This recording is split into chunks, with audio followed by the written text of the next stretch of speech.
ย็นนะวันเขาสิติ๊กเขาก็ต้องเอามันแล้วก็เนาะมันเหนียวก่อนวิธีของมันเนาะโอเคท่านผู้ชมเอาอันเหนียวจะบ่ดึงนู้นต่างเขาติ๊กงามไหมฮะเบื่อเงียบเลยก็จะเบิ้ลแล้วจะเบิ้ลแล้วแต่ว่าได้อยู่ได้อยู่มาแล้วมาติ๊กลองมือ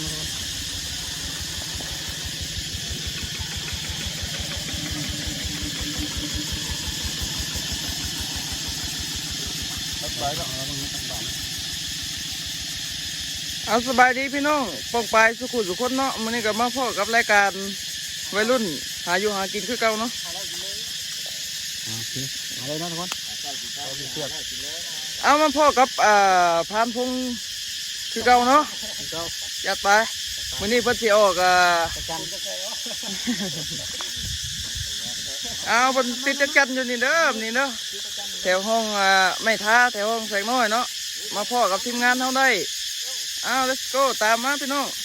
เราถ่ายคลิปกันเลยได้ไหมสองมือจับนั่นโอ้1 แต้มแล้วเนาะนี่มือนี่โอ้มาลายยอดสุดยอดลายจักรจันทร์นะจักรจันทร์บ้านเขาเนาะมันออกประมาณยามเดือน4 เดือน 5นี่จัดไปกับทีมงานเท่านี้ตัวผู้ตัวเก่า1 แต้มเลยพี่น้องมัน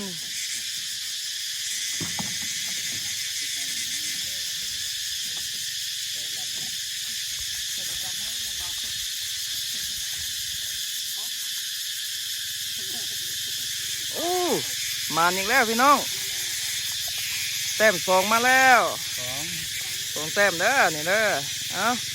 ยัดไปสั่งพงเขาทานพงเขาโอ้มาแล้ว2 แต้มนี่เดี๋ยวให้เป็นเวลาตอนนี่พี่น้อง